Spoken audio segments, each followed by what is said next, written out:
अगर आप SS music से जुड़े रहना चाहते हैं तो इस चैनल को सब्सक्राइब करें और बेल आइकन को दबाना ना भूलें।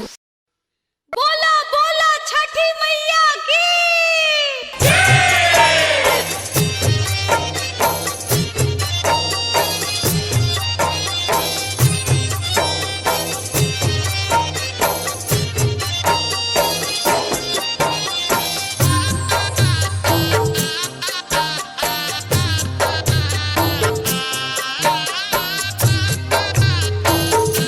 म्यूजिक बाय डीजे जाके।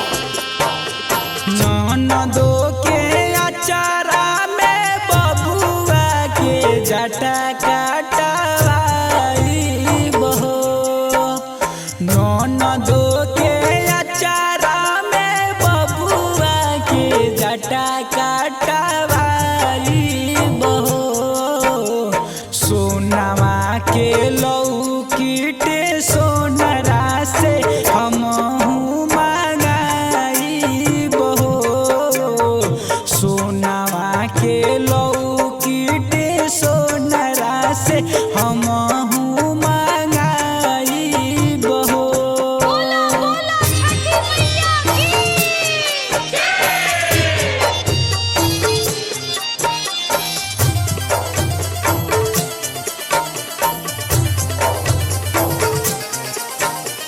शाहिद रिकॉर्डिंग स्टूडियो इनारवा बाजार।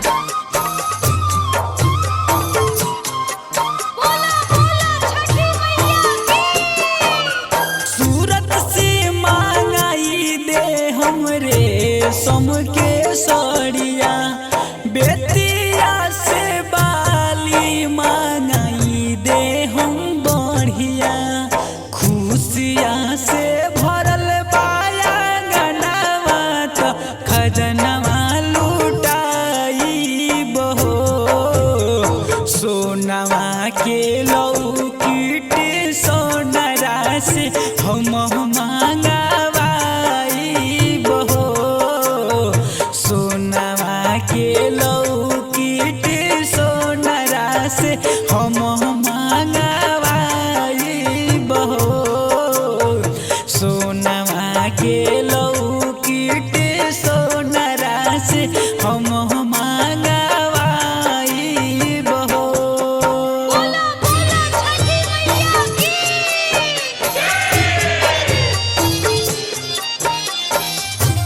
म्यूजिक बाय डीजे जाके। शाहिद रिकॉर्डिंग स्टूडियो इनारवा बाजार। बोला बोला छठी मैया की तिवारी के अंगना में हमहू बोलाएम। छठी माई के गीतिया हम सबसे गवाएम।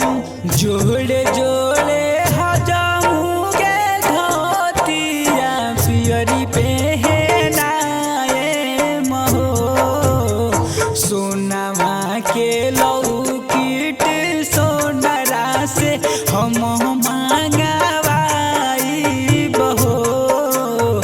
सोनवा के लौकीट सोनरा से हम मांगवाई बहो। सोनवा के लौकीट सोनरा से हम मांगवाई बहो। बोला बोला छठी मैया की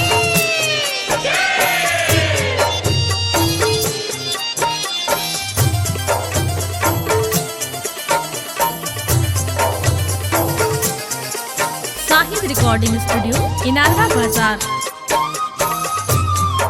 बोला बोला छठी मैया की मोतीलाल मोतलबी से खुशियाँ मांगाएम। गैया के घिउवा से दिया ना जराएम। जोड़े जोड़े फलावाया सुपनरी अलावा मांगाई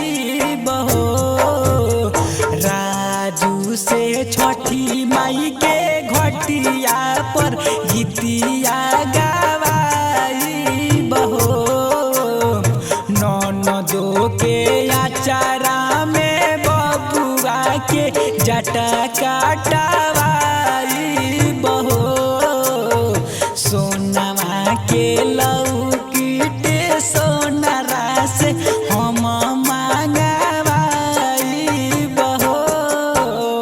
साहिद रिकॉर्डिंग स्टूडियो इनारवा बाजार।